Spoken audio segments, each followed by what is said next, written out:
Video शुरू करते हैं। बहुत समय पहले की बात है। कृष्ण महल में विराजमान थे और उनके सामने नारद जी उपस्थित हुए। आते ही उन्होंने प्रणाम किया और बिना किसी झिझक के बोले, प्रभु, आज एक बात मेरे मन को परेशान कर रही है। कृष्ण ने उन्हें बैठने का संकेत दिया और शांत स्वर में कहा, कहिए नारद, आप तो हमेशा सीधे विषय पर आते हैं। नारद जी ने कहा, पृथ्वी लोक में मैंने कई घरों में देखा कि स्त्रियां पति के साथ एक ही थाली में भोजन कर लेती हैं। कई बार तो समय, दिशा और शुद्धता जैसी बातों का ध्यान भी नहीं रखती। कुछ तो पति से पहले ही खाने बैठ जाती हैं। मुझे समझ नहीं आ रहा कि यह ठीक है या गलत। कृष्ण ने हल्की मुस्कान के साथ कहा, नारद, भोजन की मर्यादा बहुत सूक्ष्म विषय है। इसे साधारण बात समझना ही सबसे बड़ी भूल है। नारद ने तुरंत पूछा, तो फिर इसका सही उत्तर क्या है प्रभु? पति और पत्नी को कैसे भोजन करना चाहिए? कृष्ण बोले, इसका उत्तर सीधे शब्दों में देने से तुम्हारी जिज्ञासा शांत नहीं होगी। इसके पीछे एक गहरी शिक्षा है। मैं तुम्हें एक पुरानी कथा सुनाता हूं। बहुत समय पहले एक नगर में एक सेठ रहता था, पर उससे ज्यादा उसके सौम्य स्वभाव और धर्मपरायण जीवन के लिए सम्मान करते थे। वह किसी पर तेज नहीं उठाता था, हर बात सोच समझकर करता था, और व्यापार में उसकी बुद्धि इतनी साफ थी कि लोग उसके सुझाव को अंतिम मान लेते थे। उसकी पत्नी भी उसी के समान सरल, विनम्र और धर्मपालक थी। वह हर दिन ब्रह्म मुहूर्त में उठती, घर का वातावरण शांति से भर देती, भगवान का स्मरण करती और उसके बाद ही किसी अन्य काम को हाथ लगाती। नगर की स्त्रियां उसे आदर्श मानती थीं और उसके आचरण को देखकर अपने घरों में भी व्यवस्था बनाती थीं। उनके घर में कभी धन की कमी नहीं हुई, कभी कलह नहीं हुई। चाहे कैसी भी परिस्थिति बाहर हो, भीतर का माहौल हमेशा संतुलित और शांत रहता था। ऐसा माना जाता था कि सेठ और उसकी पत्नी दोनों भगवान विष्णु के सच्चे भक्त थे और उनकी भक्ति ही उनके परिवार की मजबूती का आधार थी। लोग कहते थे कि जिस घर में सुबह से शाम तक नियम और मर्यादा का पालन हो, वहां लक्ष्मी का वास स्वयं हो जाता है। यही कारण था कि उस घर में सुख, समृद्धि और खुशहाली हर समय विद्यमान रहती थी। लेकिन इस बड़े सौभाग्य के बीच एक कमी थी, और वह थी संतान का अभाव। दोनों मन में पुत्र की इच्छा रखते थे, पर चाह कर भी यह सुख उन्हें नहीं मिला था। समय बीतता गया, वर्षों बीत गए, पर संतान का सुख दूर ही रहा। लोग कहते थे कि इतना पुण्य करने वाला दंपत्ति यदि संतान से वंचित रह जाए तो अवश्य ही इसका रहस्य किसी गहरे कर्म में है। पर सेठ और उसकी पत्नी कभी किसी से शिकायत नहीं करते थे। वे अपने कर्म करते रहे और भीतर से विश्वास रखते थे कि जब समय होगा तब भगवान कृपा करेंगे। पत्नी रोज तुलसी को जल अर्पित करती, भूखों को भोजन कराती, घर आए अतिथि का स्वागत करती और किसी भी कार्य को बिना शुद्धता के हाथ नहीं लगाती। सेठ भी हर निर्णय से पहले धर्म को ध्यान में रखता, चाहे व्यापार का मामला हो या किसी गरीब की मदद का। दोनों अपने जीवन को ईश्वर समर्पण मानकर आगे बढ़ते रहे। धीरे धीरे नगर में उनके नाम की प्रतिष्ठा बढ़ती गई, क्योंकि लोग उनके घर को आदर्श गृहस्थ जीवन का उदाहरण मानते थे। एक दिन पत्नी ने मन ही मन सोचा कि शायद भगवान मेरी परीक्षा ले रहे हैं, इसलिए मैं और अधिक नियम पूर्वक जीवन जीऊंगी। भगवान विष्णु ने अंततः उनकी तपस्या और धर्म पालन से प्रसन्न होकर उन्हें संतान का आशीर्वाद देने का निश्चय किया। एक शुभ दिन उनके घर पुत्र का जन्म हुआ और पूरा नगर खुशी से भर गया। जिस घर में वर्षों तक एक खालीपन था, वह अचानक उल्लास से भर उठा। सेठ की पत्नी ने पुत्र को देखकर आंसू बहाए, पर वे आंसू दुख के नहीं बल्कि उस पूर्णता के थे जिसका इंतजार उसने कई वर्षों तक किया था। सेठ ने भी अपने पुत्र के जन्म को ईश्वर की कृपा माना और पहले दिन से ही प्रण किया कि वह उसे ऐसा संस्कारी और विवेकी बनाएगा कि वह आगे चलकर समाज के लिए उदाहरण बने। बच्चा बड़ा हुआ, उसकी बुद्धि तीव्र थी और उसके स्वभाव में माता पिता दोनों की झलक साफ दिखाई देती थी। बच्चे के 7 वर्ष का होते ही सेठ ने निश्चय किया कि उसे उचित शिक्षा के लिए आश्रम भेजा जाए, ताकि वह शास्त्र, नीति, विनम्रता और व्यवहार सब कुछ सीख सके। इसलिए सेठ ने अपने बेटे को एक आश्रम में गुरु के पास भेज दिया। वहां रहकर सेठ का लड़का शिक्षा ग्रहण करने लगा। सालों की शिक्षा के बाद लड़का एक तेजस्वी युवक बनकर घर लौटा। उसका चेहरा तेज से भरा था, आवाज स्थिर थी और बातों में स्पष्टता थी। पिता उसे देखकर गर्व से भर गया और मां उसे गले लगाकर अपनी तपस्या का फल महसूस करने लगी। उसके लौटने के कुछ ही समय बाद सेठ ने उसके विवाह का विचार किया और एक सुशील, संस्कारी कुल की लड़की का चयन कर लिया।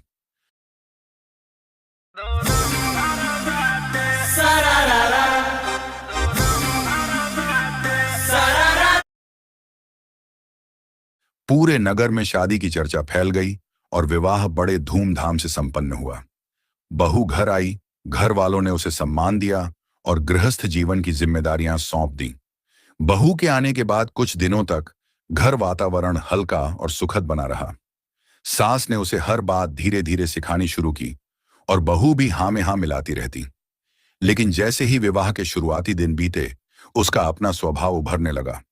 वह घर में प्रचलित नियमों को गंभीरता से नहीं लेती थी।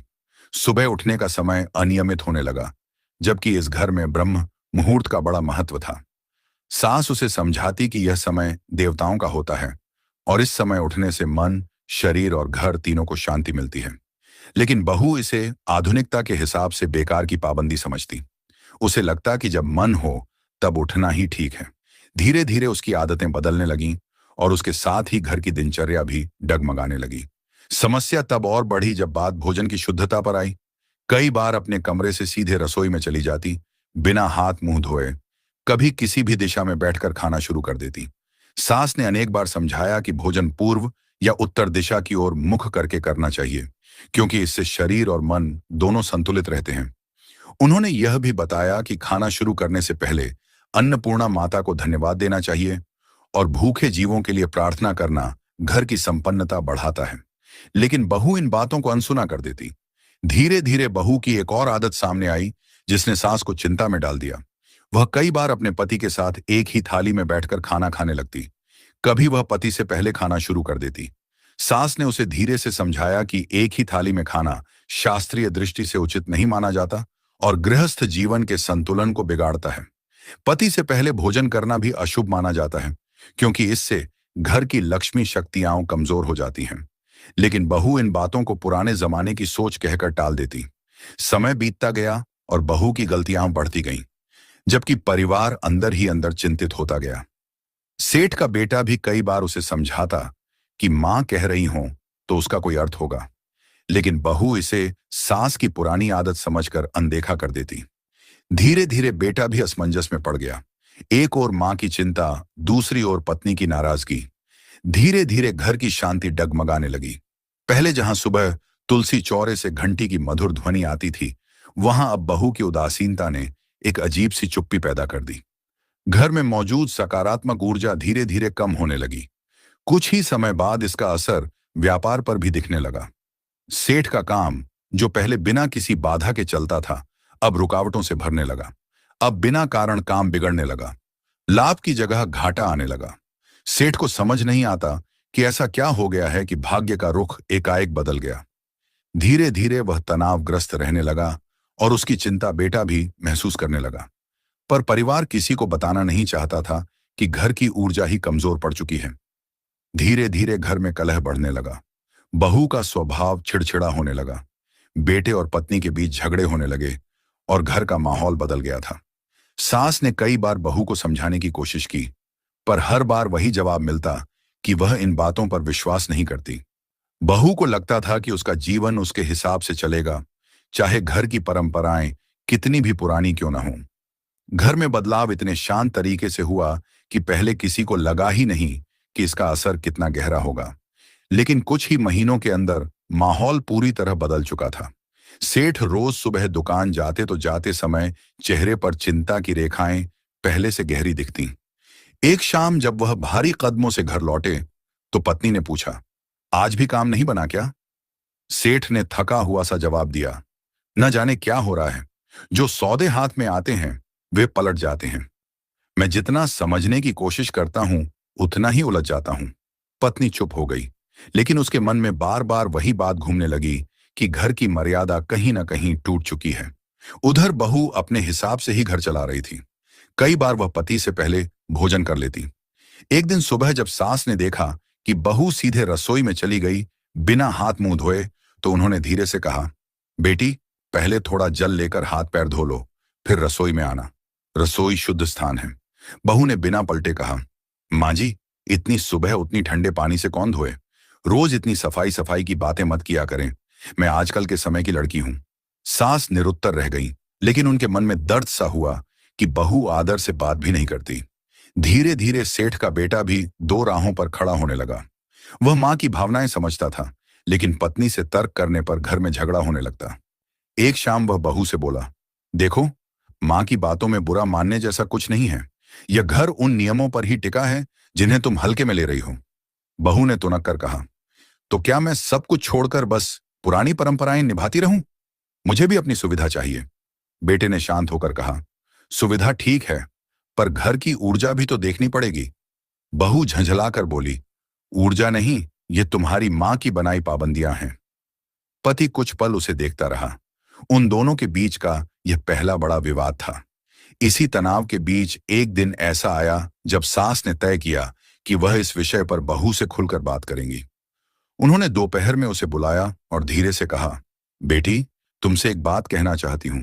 घर की हालत दिन पर दिन खराब होती जा रही है और मुझे लगता है कि यह सब भोजन की मर्यादा टूटने से हो रहा है। बहू ने भौहें चढ़ाकर पूछा, तो आप कहना चाहती हैं कि घर बर्बाद मैं कर रही हूं? सास ने शांत स्वर में कहा, नहीं बेटी, मैं यह नहीं कह रही कि तुम जानबूझकर कर रही हो, पर कुछ नियम ऐसे हैं जिन्हें तोड़ने से अन्न देवता रुष्ट हो जाते हैं। बहू हंसते हुए बोली, मां जी, देवता किसी के खाने से नाराज होते हैं क्या? ये सब आपकी धारणाएं हैं। सास ने धीमी आवाज में कहा, धारणाएं नहीं बेटी, हमारे पूर्वजों का अनुभव है। हम स्त्रियां भोजन को पवित्र मानती हैं, इसलिए शास्त्रों में स्त्रियों को पति के बाद भोजन करने की सलाह दी गई है। बहू ने फिर वही जवाब दिया, मुझे इन सब में विश्वास नहीं, और वहां से उठकर चली गई। सास की आंखें भर आईं, लेकिन उन्होंने संयम रखा। वह जानती थीं कि बहू को समझाना अब कठिन होता जा रहा है। उधर सेठ दिन रात तनाव में रहने लगे। व्यापार का नुकसान इतना बढ़ गया कि उन्हें कुछ संपत्ति बेचनी पड़ी। रात में सेठानी सेठ से बोली, आपको नहीं लगता कि घर की मर्यादा भंग हो रही है? सेठ ने गहरी सांस लेकर कहा, हाँ, लगता तो है, पर हम अपनी बहू पर जोर भी नहीं डाल सकते। बेटे का घर टूट जाए, यह भी नहीं चाहता। सेठानी ने सिर झुका लिया। धीरे धीरे यह संकट इतना बढ़ गया कि घर की शांति पूरी तरह समाप्त हो गई। बेटे और बहू में झगड़े बढ़ने लगे। बहू की जिद हर दिन तेज होती जा रही थी। Sangeet outfits at up to 35% off on first order. Download now. एक शाम जब बहू फिर पति से पहले खाने बैठ गई और सास ने बस इतना कहा कि बेटी, एक बार उसे बुला लो, तो बहू पलटकर जोर से बोली, मां जी, मैं बच्ची नहीं हूं कि हर बात पर टोका टोकी सहूं। उस आवाज ने पूरे घर को चीर दिया। पति कमरे से बाहर आया और गुस्से में बोला, बस, बहुत हो गया। मेरी मां का इतना अपमान मैं बर्दाश्त नहीं करूंगा। बहू भी तैश में बोली, तो आप भी अपनी मां के ही बेटे बने रहिए, मैं अपने तरीके से ही चलूंगी। बात इतनी बढ़ गई कि लड़का गुस्से से बोला, अगर इतनी ही दिक्कत है तो आज से इस घर में मत रहो, और उसने बहू को धक्के से बाहर निकाल दिया। यह वह क्षण था जहां घर की सारी खुशियां, सारी मर्यादाएं और सारी उम्मीदें एक साथ टूटकर बिखर गईं। बहू ने बिना सोचे अंधेरे रास्ते पर कदम बढ़ा दिए। रात का समय था और आसमान पर बादल छाए हुए थे। रास्ते पर दूर दूर तक कोई नहीं, सिर्फ हवा की आवाज और बहू के कदमों की गूंज। वह चलते चलते खुद से बोलने लगी, आखिर गलती क्या थी मेरी? क्या बस इतना कि मैं अपनी तरह से जीना चाहती थी? क्या थोड़ा सुविधाजनक जीवन चाहना इतना बड़ा अपराध था? उसके भीतर दर्द था, लेकिन अभी भी जिद बाकी थी। वह आगे बढ़ी, गांव से दूर निकलती गई। रास्ता धीरे धीरे जंगल की ओर मुड़ रहा था, पर उसे परवाह नहीं थी। मन में बस एक ही बात घूम रही थी, अगर मेरे लिए कोई नहीं है तो मुझे भी किसी की जरूरत नहीं।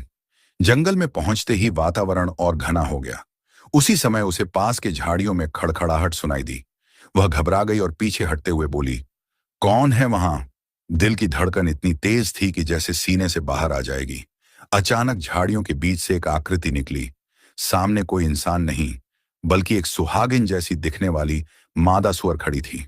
उस मादा सुअर की आंखें साधारण नहीं थीं, उनमें करुणा थी, जैसे वह सारी पीड़ा समझ रही हो। बहू चौंकते हुए पीछे हट गई, लेकिन वह प्राणी धीरे धीरे आगे आई। बहू ने कांपती आवाज में कहा, क्या तू मेरी बात समझ रही है? वह प्राणी एक कोमल सी आवाज निकाली और बोली, हाँ कहो, मैं तुम्हारी बात को समझ रही हूं। इसके बाद बहू पहली बार उस रात किसी के सामने अपना दिल खोल बैठी और दुखी स्वर में बोली, मुझे घर से निकाल दिया गया और शायद मैं इसकी हकदार भी थी। मैं घर की मर्यादा नहीं निभा पाई। माँ जी बार बार समझाती रहीं, पर मुझे लगा कि मैं सबसे अधिक जानती हूं। और अब देखो, मेरा घर, मेरा परिवार, मेरा जीवन सब टूट गया।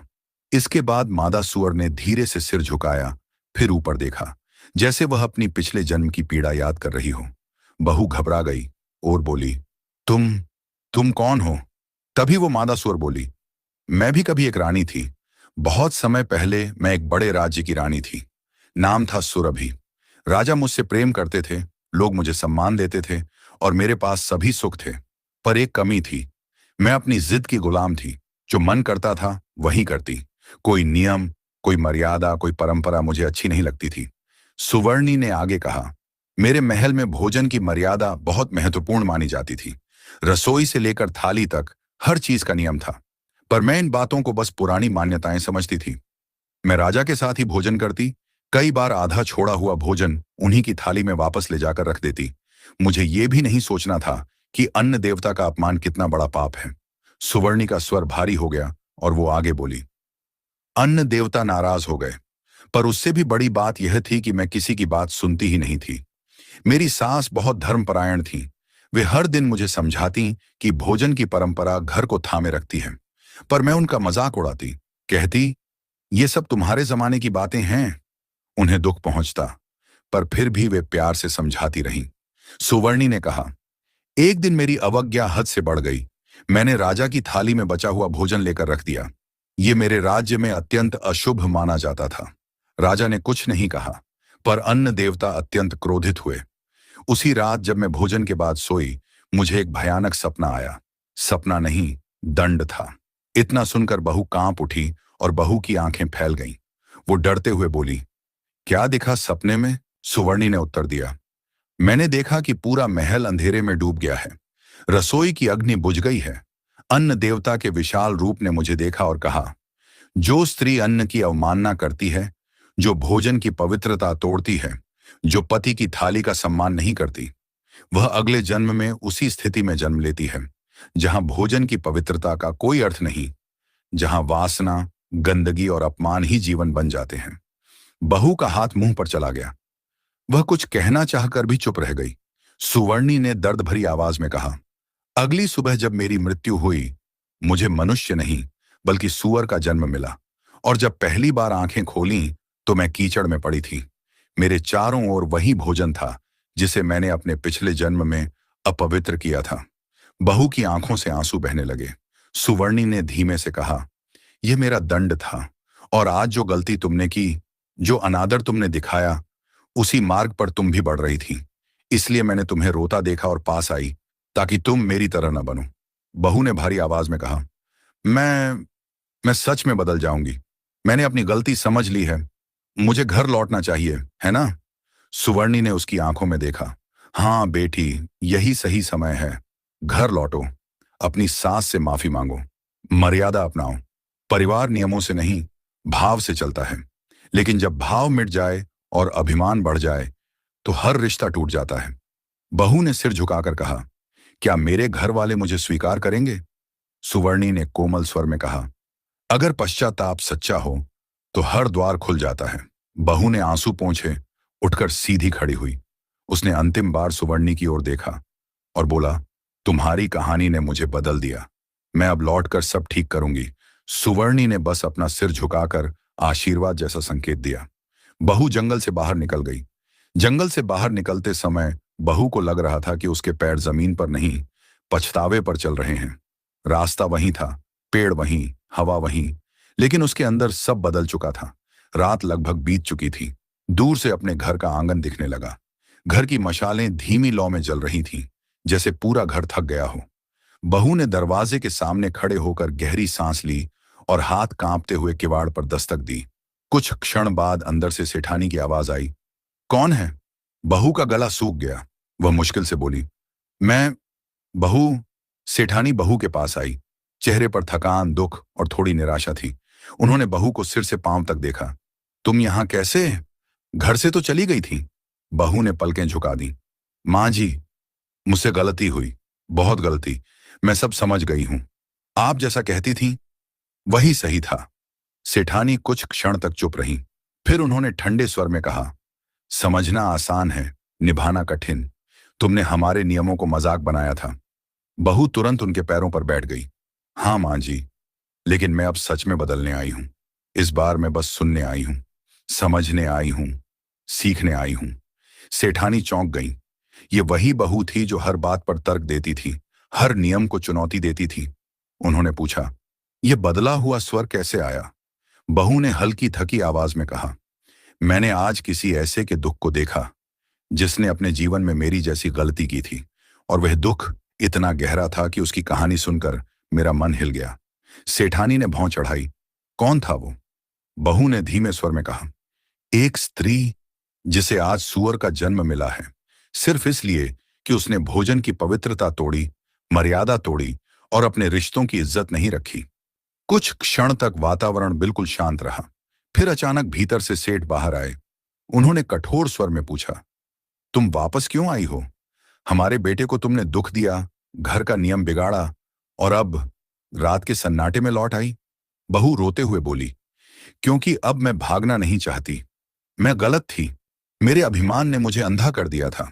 अगर आज भी आप कहें तो मैं अभी इसी समय लौट जाऊं, लेकिन पहले मेरी बात सुन लीजिए। सेठानी ने सेठ को धीरे से कहा, सुन लेते हैं। लड़की टूटी हुई लग रही है, शायद सच में बदली हो। सेठ ने कहा, ठीक है, बोलो, पर सच सुनना हमारे लिए आसान नहीं होगा। बहू ने कहा, मां जी, बाबूजी, मुझे समझ आ गया है कि घर की मर्यादा सिर्फ नियम नहीं, सुरक्षा है। मैं सोचती थी ये परंपराएं पुरानी हैं, लेकिन आज समझ आया कि ये ही घर को जोड़ती हैं। सेठ ने गंभीर आवाज में पूछा, तो तुम अब क्या चाहती हो?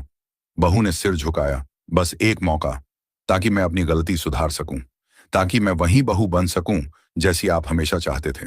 सेठानी की आंखें नरम हो गईं। उन्होंने धीरे से कहा, मौका हर किसी को मिलता है, पर सच्चे मन से लौटने वाले बहुत कम होते हैं। अगर तुम्हारा मन सच में बदल गया है तो उठो, अंदर आओ। इसके बाद समय बीतते बीतते घर का वातावरण बदलने लगा था। शुरू में जिस घर में तनाव, क्लेश और एक अजीब सी घुटन का माहौल था, वही घर अब धीरे धीरे शांत होने लगा। सुबह सवेरे उठकर वह सबसे पहले स्नान करती, फिर रसोई में प्रवेश करती।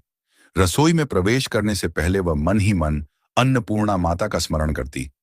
मां, मेरे हाथों से ऐसा भोजन बने जिससे मेरे परिवार के मन में प्रेम बढ़े और घर में समृद्धि लौट आए। अब वह पहले 3 रोटियां निकाल कर रखती, एक गाय के लिए, एक कुत्ते के लिए और एक कौवे के लिए। अग्निदेव को भोग लगाकर ही परिवार को भोजन परोसती। घर के सभी सदस्य एक साथ बैठकर भोजन करवाना अब उसका नियम बन गया था।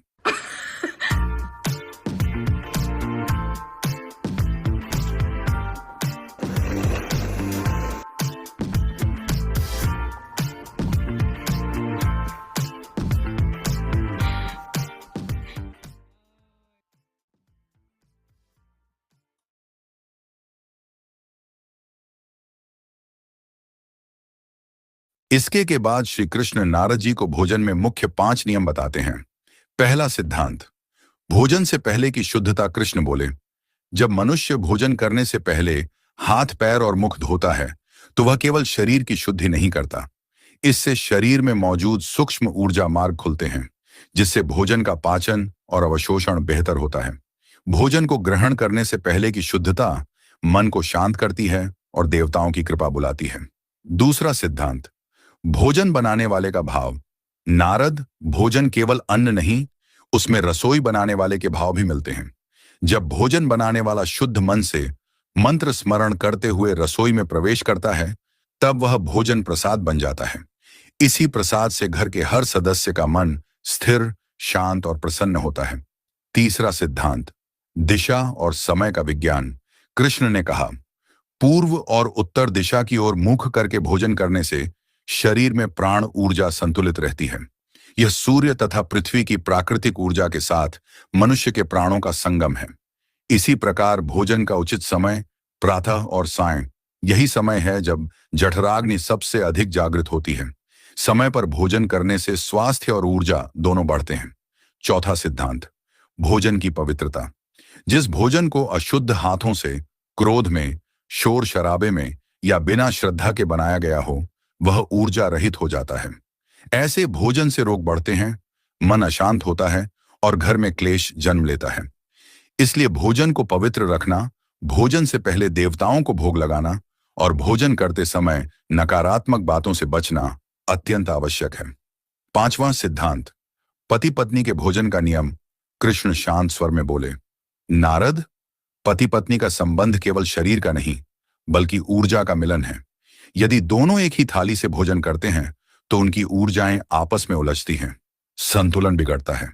इसलिए शास्त्र कहते हैं कि पत्नी को पति के भोजन के बाद ही भोजन करना चाहिए। इससे घर में लक्ष्मी की स्थिरता आती है और परिवार में शांति बनी रहती है। नारद जी ने आदरपूर्वक सिर झुकाया, प्रभु, आपने तो आज भोजन के रहस्य को ही खोल दिया। अब समझ आया कि क्यों कहा गया है कि भोजन ही देवता है और भोजन ही शरीर का जीवन। कृष्ण ने आशीर्वाद देते हुए कहा, नारद, ये नियम केवल अंधविश्वास नहीं बल्कि सनातन विज्ञान है। जो घर इनका पालन करता है वहां सौभाग्य अपने आप लौट आता है। तो दोस्तों, आपने देखा कि कैसे एक बहू ने भोजन से जुड़े छोटे छोटे नियम अपनाकर अपने घर में सुख समृद्धि वापस ला दी। यह केवल कहानी नहीं, यह शास्त्रों में बताई गई वह बुद्धि है जो हर घर के लिए कल्याण का द्वार खोलती है। भगवान श्री कृष्ण ने नारद जी को जो 5 सिद्धांत बताए, वे हर परिवार को अपनाने चाहिए। अगर आपको यह आध्यात्मिक ज्ञान पसंद आया हो तो वीडियो को लाइक करें, अपने दोस्तों और परिवारजनों के साथ शेयर करें